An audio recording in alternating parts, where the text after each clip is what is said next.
Hello friends, అందరికీ నమస్కారం. Welcome to SVPR tax channel. చాలామంది ఎంతో గర్వంగా ఒక మాట చెబుతుంటారు కదా. అవును, అదే నా దగ్గర ఫ్యాక్ట్స్ ఉంటాయి అంటారు. అదే కాదు, అంటే నేను చాలా స్ట్రెయిట్ ఫార్వర్డ్ అండి, నా మనసులో ఏవుంటే అది మొహం మీదే చెప్పేస్తాను అని అంటుంటారు. ఓ అవునవును, నా దగ్గర ఫిల్టర్స్ ఉండవు అని చాలా కాన్ఫిడెంట్గా చెబుతారు. ఎగ్జాక్ట్లీ. ఇది వినడానికి భలే నిజాయితీగా అనిపిస్తోంది. కానీ ఈరోజు మనం పరిశీలిస్తున్న ఈ సమాచారం, ఈ మూలాల ప్రకారం చూస్తే ఇలా మనసులో ఉన్నది ఉన్నట్లు వాగేయడం అసలు నిజాయితీ ఏమాత్రం కాదు.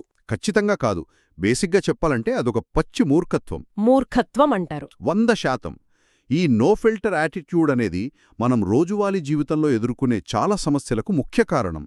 ఎందుకంటే మనుషుల భావోద్వేగాలు లేదా మన బంధాలనేవి ఒక మెడికల్ డయాగ్నోసిస్ లాగా బ్లాక్ అండ్ వైట్లో ఉండవు కదా. అంటే ఇప్పుడు చెయ్యి విరిగితే డాక్టర్ ఎక్స్రే తీసి ఇదిగో ఇక్కడ ఎముక విరిగింది అని ఖచ్చితంగా చెప్పినట్లు ఉండవంటారా? కరెక్ట్. ఒక ఇంజనీరింగ్ లెక్కలాగానో లేక ఆ ఎక్స్రే రిపోర్ట్ లాగానో మనుషుల వ్యక్తిత్వాలు ఉండవు. అవును లేదా కాదు అన్నంత స్పష్టంగా మనం మనుషుల్ని కేటగరైజ్ చెయ్యలేము. నిజమే. సమాజంలో కాని మన కుటుంబాల్లో కాని సంబంధాలు దెబ్బతినడానికి ఏవో పెద్ద భూకంపాలు, సునామీలు రావాల్సిన పనే లేదు. కేవలం మనసులో వచ్చే ప్రతి ఆలోచనను ఎలాంటి ఫిల్టర్ లేకుండా వెంటనే ఒక మాటగా మార్చేసి బయటకు వదిలేయడం. ఎగ్జాక్ట్లీ, బయటకు వదిలేయడమే ఈ వినాశనానికి అతిపెద్ద కారణం. ఇక్కడే నాకొక చిన్న సందేహం వస్తోంది. ఇప్పుడు మనస్సులో ఉన్నది చెప్పుకోకుండా దాచుకుంటే అది మనం నటిస్తున్నట్లు కాదా అని చాలామంది అడుగుతుంటారు. అవును, చాలా కామన్ క్వశ్చన్ ఇది. అంటే లోపల ఒకటి పెట్టుకుని బయటకు ఇంకోలా మాట్లాడితే అదొక రకమైన హిపోక్రసీ కదా, అసహజం కదా అని. ఇది చాలా సహజంగా వచ్చే వాదనే. కాని మనం అర్థం చేసుకోవాల్సిందేంటంటే మనసులో ఉన్నది చెప్పకపోవడమనేది నటన కాదు, అది నియంత్రణ. ఓ, నటన కాదు, నియంత్రణ. అవును. అసలు మన మెదడు ఎలా పనిచేస్తుందో ఒకసారి ప్రాక్టికల్గా చూద్దాం. మన కళ్ళు రోజుకు వందలాది దృశ్యాలను చూస్తుంటాయి కదా. చాలా చూస్తాం. చూసిన ప్రతిదాన్ని మనం ఒక డేటాలాగా, ఒక సమాచారంలాగా మెదడులోకి తీసుకుంటాం. ఆ సమాచారం వెంటనే ఒక ఆలోచనగా మారుతుంది. ఇక్కడ అసలు సమస్య ఎక్కడొస్తుందంటే, చెప్పండి. కొందరు వ్యక్తులు ఆ పుట్టిన ఆలోచనను కనీసం ఒక్క సెకను కూడా ప్రాసెస్ చేయకుండా కేవలం సెకండ్ల వ్యవధిలో మాటగా మార్చేసి బయటకు వదిలేస్తారు. అంటే మనం చూసిన ప్రతీదీ మన బుర్రలోకి వెళ్ళిన ప్రతీదీ మాటగా బయటకు రాకూడదు అంటారు, అంతేనా? 100% పాళ్ళు అంతే. ఉదాహరణకు మనం రోడ్డు మీద నడుచుకుంటూ వెళ్తున్నామనుకోండి. ఓకే. ఎవరైనా కొంచెం వింతగా బట్టలు వేసుకున్న వ్యక్తి కనిపిస్తాడు.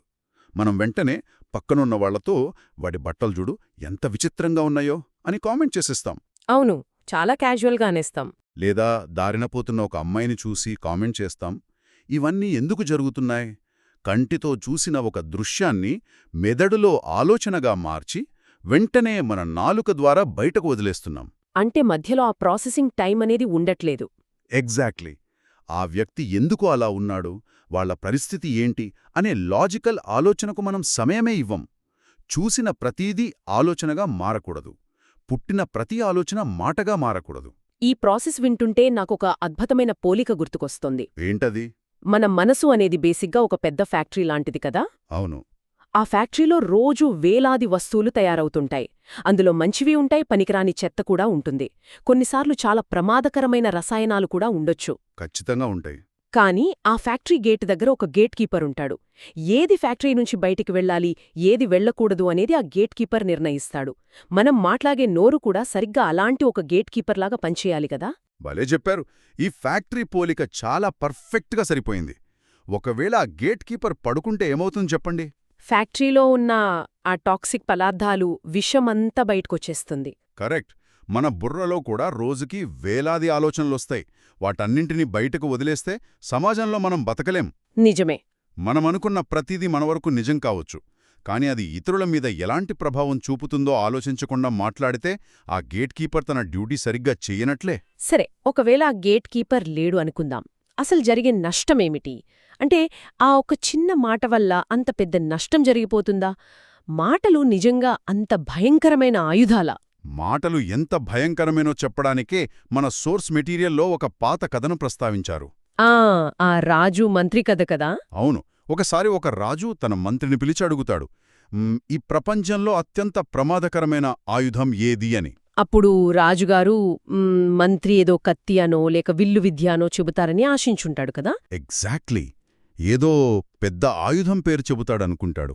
కాని ఆ మంత్రి చాలా ప్రశాంతంగా నోరు ప్రభు అని బదులిస్తాడు. అప్పుడు రాజుగారి ఎక్స్ప్రెషన్ ఎలా ఉండుంటుంది? నోరా, నేనేదో పెద్ద ఆయుధం అనుకున్నానే అని ఖచ్చితంగా ఆశ్చర్యపోయుంటాడు. సరిగ్గా అదే జరుగుతోంది.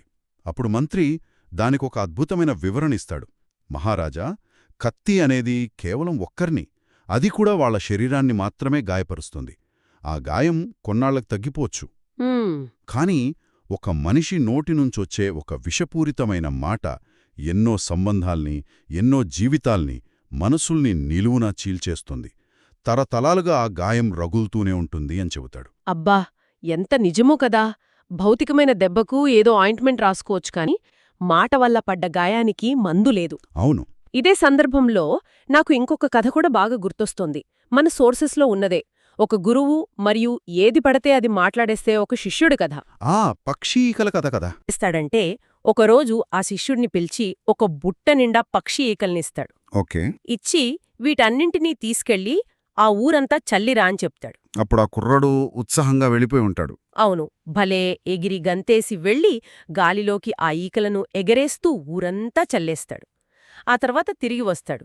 అప్పుడు గురువు మళ్లీ పిలిచి ఇప్పుడు వెళ్ళి ఆ చల్లేసిన ఈకలన్నింటినీ మళ్లీ ఏరుకునిరా అని చెప్తాడు. దానికి శిష్యుడు ఖచ్చితంగా షాక్ అవుతాడు. అవును, అదెలా సాధ్యం గురువా అంటాడు. అంటే రాళ్ళిస్తే ఏరుకురాగలను కాని బరువులేని ఈకలు ఎప్పుడో గాలికి ఎటో కొట్టుకుపోయుంటాయి కదా అని అడుగుతాడు. కరెక్ట్, గాల్లో కలిసిపోతాయి. అప్పుడు ఆ గురువు ఒక గొప్ప సత్యాన్ని చెప్తాడు. నీ మాటలు కూడా సరిగ్గా ఈ పక్షి ఈకల్లాంటివే. ఒక్కసారి నీ నోట్నుంచి బయటకు వెళ్లాయంటే అవి గాలిలో ఎటెటు కొట్టుకుపోతాయో, ఎంత దూరం ప్రయాణిస్తాయో, ఎవరెవర్ని ఎలా తాకుతాయో కూడా తెలీదు. అవును, ఎవరిని ఎలా తాకుతాయో తెలియదు, వాటిని మళ్ళీ నువ్వు వెనక్కి తీసుకోలేవు అని చెబుతాడు.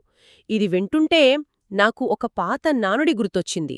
ఆ తుపాకీ నుంచి వచ్చిన తూట, నోటినుంచి వచ్చిన మాట వెనక్కి తీసుకోలేము అని. ఎంత ఆప్టిగా చెప్పారు. ఆ పక్షీకల కథ ఎంత వాస్తవమో కదా. సమాజంలో మనం నిత్యం చూసే పుకార్లు, అంటే ఈ రూమర్స్, గాసిప్స్, ఒకరిమీద ఒకరు చెప్పుకునే చాడీలు, ఇవన్నీ ఏంటి? గాలిలోకి వదిలేసిన ఈకలే. ఎగ్జాక్ట్లీ, అవన్నీ ఒకరి నోటినుంచి కంట్రోల్ లేకుండా గాలిలోకి వదిలేసిన పక్షి ఈకలే. వాస్తవం నిర్ధారణ కాకుండానే ఒకరి గురించి మనం ఒక మాట అనేస్తాం. అది ఇంకొకరికి చేరేసరికి రంగులు పులుముకుంటుంది. చివరికి ఏమవుతుంది? ఒక 10 ఏళ్లు 20 ఏళ్లుగా ఉన్న ప్రాణస్నేహితం కూడా ఆ ఒక్క మాటతో ముక్కలైపోతుంది. నాలుకకు ఎముకలు ఉండవు కాని అది ఎన్నో హృదయాలను ముక్కలు చేస్తుంది అనే సామెత అందుకే పుట్టింది. ఒక రకంగా చెప్పాలంటే దీనివల్ల మన వ్యక్తిత్వమే చాలా చౌకబారుగా తయారవుతుంది. అంటే ఇవన్నీ రాజ్యాంగంలో రాసి ఉన్న చట్టాలు కావు కదా. మనం ఎవరి గురించైనా తప్పుగా మాట్లాడితే పోలీసులొచ్చి అరెస్ట్ చెయ్యరు. అవును, ఎవ్వరూ చేయరు. కాని ఈ లూజ్ టంగ్ అనేది మనిషి స్థాయిని విపరీతంగా దిగజారుతుంది. 100% కరెక్ట్ అండి. మరి దీనికి పరిష్కారం లేదా అంటే ఖచ్చితంగా ఉంది. మనసులో పుట్టిన ఆలోచనను మాటగా మార్చే ముందు మనం మెదడును ఒక చిన్న ప్రాసెస్కు అలవాటు చేయాలి మనం. అదే 3 ఫిల్టర్ల సిస్టమ్. 3 ఫిల్టర్స్ ఏంటవి? మనం ఏదైనా మాట్లాడాలి అనుకున్నప్పుడు, ముఖ్యంగా వేరే వాళ్ల గురించి కామెంట్ చేసేటప్పుడు మనల్ని మనం ఈ 3 ప్రశ్నలు వేసుకోవాలి. ఇందులో మొదటిది, నేను చెప్పబోయే మాట నిజమా కాదా? ఓకే. అవును, మనం చాలాసార్లు సగం తెలిసిన విషయాలను కూడా అదేదో పెద్ద నిజమనుకుని వాదించేస్తుంటాం. So first check is fact check. Correct. ఇక రెండవది, సరే అది నిజమే అనుకుందాం, కానీ అది చెప్పడం ఇక్కడ అవసరమా? అవసరమా కాదా? ఎస్. ప్రతి నిజం అందరికీ చెప్పాల్సిన పని లేదు కదా. అది ఇక్కడ సందర్భానికి అవసరమా అనేది చూసుకోవాలి. ఇక మూడవది, అత్యంత ముఖ్యమైనది, నేను చెప్పే ఈ మాట వల్ల ఎదుటివారికి మంచి జరుగుతుందా లేక చెడు జరుగుతుందా? అంటే వాళ్లను ఇబ్బంది పెట్టేలా ఉందా లేక ఎంకరేజ్ చేసేలా ఉందా అని చూసుకోవడం. అవును, ఈ 3 ఫిల్టర్లు దాటిన తర్వాత మాత్రమే ఆ ఆలోచన మాటగా బయటకు రావాలి. ఒక్క నిమిషం ఆగండి. ఈ 3 ఫిల్టర్లు కాన్సెప్ట్ వినడానికి చాలా బావుంది. కానీ ప్రాక్టికల్గా ఆలోచిద్దాం. ఒక కాన్వర్జేషన్ చాలా వేగంగా జరుగుతున్నప్పుడు అంటే ఫాస్ట్గా మాట్లాడుకుంటున్నప్పుడు ప్రతి మాటకు ముందు నేను ఆగి ఇది నిజమా, అవసరమా, మంచిదా అని ఆలోచించుకుంటూ కూర్చుంటే నేనా సంభాషణ మధ్యలో ఫ్రీజ్ అయిపోయినట్లుండనా? నిజమే. ఇది నిజ జీవితంలో అసలు ఎలా సాధ్యమంటారు? ఇది చాలా మందికొచ్చే సందేహమే. ఇక్కడ మనం ఒక సైకలాజికల్ మెకానిజం గురించి మాట్లాడుకోవాలి. మన మెదడులో ఎమోషనల్గా రియాక్ట్ అయ్యే భాగం చాలా చాలా వేగంగా పనిచేస్తుంది. ఓకే. దానికి కేవలం మిల్లీ సెకండ్ల సమయం చాలు. కానీ లాజికల్గా ఆలోచించే ప్రీఫ్రంటల్ కార్టెక్స్ అనేది యాక్టివేట్ అవ్వడానికి కాస్త సమయం పడుతుంది. అంటే ఎమోషన్స్ ఫాస్ట్గా వస్తాయి, లాజిక్ స్లోగా వస్తుంది అంటారు. ఎగ్జాక్ట్లీ. మనం అకస్మాత్తుగా ఏదైనా చూసినప్పుడు లేదా విన్నప్పుడు ఇమోషనల్ బ్రెయిన్ వెంటనే మాట్లాడేయ్ అని సిగ్నల్ ఇచ్చేస్తుంది. ఆ క్షణంలో మనం చెయ్యాల్సిందల్లా కేవలం ఒక 2 సెకండ్లు పాజ్ ఇవ్వడం. జస్ట్ ఒక పాజ్. అవును, ఒక చిన్న ఊపిరి తీసుకోవడం. ఆ చిన్న గ్యాప్లో మన లాజికల్ బ్రెయిన్ యాక్టివేట్ అయి మనం చెప్పబోయే మాట ఎంత వినాశకరమైనదో మనకు వార్నింగ్ ఇస్తుంది. అద్భుతం. అంటే ఇది మనం సైకిల్ తొక్కడం నేర్చుకున్నట్లు లేదా కారు డ్రైవింగ్ నేర్చుకున్నట్లు ఒక మజిల్ మెమరీలాగా మారిపోతుందన్నమాట. అవును. మొదట్లో కష్టంగా ఉన్నా ప్రాక్టీస్ చేస్తే ఆ ఫిల్టరింగ్ ప్రాసెస్ ఆటోమేటిక్గా జరిగిపోతుంది. ఖచ్చితంగా జరుగుతుంది. దీన్ని నేను ఒక న్యూస్ పేపర్ ఆఫీస్తో పోల్చవచ్చా? ఎలా? ఇప్పుడు ఒక దినపత్రిక ఆఫీసుకి రోజూ ప్రపంచ నలుమూలల నుంచి వేలాది వార్తలు, ఫోటోలు వస్తుంటాయి. అవును, వస్తాయి. కానీ వాటన్నిటినీ వచ్చినవి వచ్చినట్లు మరుసటి రోజు పేపర్లో వేసేయరు కదా. అక్కడ జర్నలిస్టులు, సబ్ ఎడిటర్లు, ఎడిటర్లు అని ఒక టీం ఉంటుంది. వాళ్ళు ఏ వార్త నిజం, ఏది అబద్ధం, ఏది రేపటి సమాజానికి అవసరం అని ఆ వార్తలను వడపోస్తారు. కరెక్ట్. అలాగే మన బుర్రలో కూడా ఒక అంతర్గత ఎడిటర్ అంటే ఇంటర్నల్ ఎడిటర్ ఉండాలి. ఏది పడితే అది మాట్లాడకుండా ఆ ఎడిటర్ చెత్తను అక్కడే ఆపేయాలి. ఎంత పర్ఫెక్ట్ ఎగ్జాంపుల్ అంటే, ఆ అంతర్గత ఎడిటర్ లేకపోతే మన నోరొక గార్బేజ్ బిన్లా మారిపోతుంది. అదే కదా నేననేది. మనం తినే భోజనం విషయంలో ఎంత జాగ్రత్తగా ఉంటాం మనం. చాలా ఆలోచిస్తాం. ఇది హైజీనిక్గా ఉందా, ఇందులో పురుగుమందులు లేవు కదా, ఇది ఫ్రెష్గా ఉందా అని 100 సార్లు చూసి చూసి తింటాం. రోడ్డు మీద పడున్న ప్రతి చెత్తను తీసి నోట్లో వేసుకోము కదా. అస్సలు వేసుకోము. అలాంటప్పుడు నోట్లోకి వెళ్లే ఆహారం విషయంలో 1కి 10 సార్లు శ్రద్ధ తీసుకున్నప్పుడు ఆ నోటి నుంచి బయటకొచ్చే మాటల విషయంలో ఏది పడితే అది, ఎలా పడితే అలా ఎలా వాగుతాము? ఈ ఒక్క పోలిక చాలండి మనం ఎంత అనాలోచితంగా మాట్లాడుతున్నామో అర్థం చేసుకోవడానికి. నోట్లోకి ఏది పడితే అది వేసుకోనప్పుడు నోటి నుంచి ఏది పడితే అది ఎలా వదిలేస్తాం? నిజమే కదా. మనం మాట్లాడే ప్రతి మాట మన క్యారెక్టర్ని డిఫైన్ చేస్తుంది. మనం ఆఫీస్లో కొలీగ్స్తో ఉన్నా, ఇంట్లో బంధువులతో ఉన్నా, పక్కవారి జీవితాల గురించి ఎక్కడో విని దాన్ని మోసుకొచ్చి ఇంకొకరి దగ్గర నెగటివ్గా స్ప్రెడ్ చేయడమనేది విషం తాగడంతో సమానం. ఖచ్చితంగా. అయితే మనం ఇందాకట్నుంచి ఆధునిక సైకాలజీ, మన బ్రెయిన్ ఎలా పనిచేస్తుందో మాట్లాడుకున్నాం. కానీ మన సోర్సెస్ ప్రకారం చరిత్రలోకి వెళ్తే ప్రపంచాన్ని ప్రభావితం చేసిన గొప్ప తత్వవేత్తలు కూడా ఈ మాటల నియంత్రణ గురించి చాలా స్పష్టమైన అభిప్రాయాలు చెప్పారు కదా. అవును. వాళ్ల దృష్టిలో ఈ మౌనం ప్రాముఖ్యత ఏమిటి? చరిత్రలో గొప్ప గొప్ప దార్శనికులందరూ దీనిపై చాలా లోతైన వాక్యాలు చెప్పారు. ఉదాహరణకు ప్రాచీన గ్రీకు తత్వవేత్త సోక్రటీస్ ఏమన్నాడంటే, అవసరం లేని మాటల కంటే మౌనం చాలా గొప్పది అని. అంటే సైలెంట్గా ఉండటం బెటర్. అవును. సందర్భం లేనప్పుడు ఏదో ఒకటి మాట్లాడాలి కదా అని వాగేయడం కంటే ప్రశాంతంగా సైలెంట్గా ఉండటమే అత్యుత్తమమని ఆయన ఉద్దేశం. అలాగే మన దేశానికి చెందిన గొప్ప ఆధ్యాత్మికవేత్త రమణ మహర్షి కూడా దాదాపు ఇలాంటిదే చెప్పారు. ఏమని? స్పష్టత లేకుండా మాట్లాడటం కన్నా మౌనంగా ఉండటమే మేలు అని. వావ్! వీరందరూ చెప్పేది ఒక్కటే అనిపిస్తోంది. ఇద్దరు మనుషుల మధ్య వారధి లాంటిది మాటే. ఆ మాట ఎంత స్పష్టంగా ఉండాలి, ఎంత జాగ్రత్తగా ఉండాలి అనేది మనం అర్థం చేసుకోవాలి. కరెక్ట్. వీళ్ళందరి కోట్స్ ఒక ఎత్తైతే, ప్రఖ్యాత గ్రీకు ఫిలాసఫర్ ప్లేటో చెప్పిన కోట్ నన్ను చాలా ఆలోచింపజేసింది. ప్లేటో ఏమన్నాడు? ప్లేటో ఏమంటాడంటే, తెలివైనవాడు తాను చెప్పడానికి ఏదో ఒక అర్థవంతమైన విషయం ఉన్నప్పుడు మాత్రమే మాట్లాడతాడు. కాని మూర్ఖుడు ఏదో ఒకటి చెప్పాలి కాబట్టి, నోరు ఊరుకోదు కాబట్టి మాట్లాడతాడు అని. అబ్బా, ఎంత నిజమో కదా. మన చుట్టూ మనం రోజూ ఇలాంటి మూర్ఖులను చూస్తూనే ఉంటాం. ఏదొక మీటింగ్ జరుగుతున్నప్పుడు వాళ్లకి ఆ టాపిక్ గురించి ఏమీ తెలియకపోయినా సరే వాళ్ల ఉనికిని చాటుకోవడానికి, అంటే అటెన్షన్ కోసం. అవును, అటెన్షన్ కోసం ఏదొక చెత్త వాగుతూనే ఉంటారు. అది నిజానికి వాళ్ళ అభద్రతాభావానికి సంకేతం. తద్వారా వాళ్ళు తమ విలువను తామే తగ్గించుకుంటారు. అయితే ఇక్కడ ఒక విషయం చెప్పాలి. చెప్పండి. మనం ఇదంతా సమాజంలో ఎలా ప్రవర్తించాలి అనే కోణంలో చూస్తున్నాం కదా, కానీ దీన్ని కొంచెం లోతుగా ఆధ్యాత్మిక కోణంలో విశ్లేషిస్తే ఇంకో అద్భుతమైన అత్యున్నతమైన స్థితి ఒకటుంది. ఓ, అంటే ఇంతకంటే అడ్వాన్స్డ్ లెవెల్ కూడా ఉందంటారా? అదేమిటో వినాలనుంది. అదేమిటంటే, మనం ఇందాకేమనుకున్నాం, చూసింది ఆలోచనగా మారుతుంది, ఆలోచన మాటకు దారితీస్తుంది అన్నాం కదా. అవును. కానీ అత్యున్నతమైన అవగాహన ఉన్న వ్యక్తులు అసలు చూసిన వెంటనే దాన్ని ఆలోచనగా కూడా మారనివ్వరు. ఓహో. మన పంచేంద్రియాలు అంటే కళ్ళు, చెవులు సమాచారాన్ని గ్రహిస్తాయి. మనం చూస్తాం, వింటాం.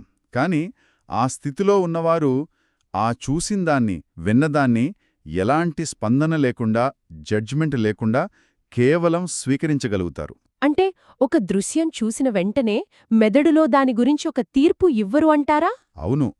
ఉదాహరణకు, ఎవరైనా కోపంగా అరుస్తుంటే వీడెంత కోపిష్టి అని మనం వెంటనే డిసైడ్ చేస్తాం కదా. అవును. కాని అవగాహన ఉన్న వ్యక్తి కేవలం వాళ్ళు అరవడమనే శబ్దాన్ని వింటాడు తప్ప దానిపై రియాక్ట్ అవ్వడు.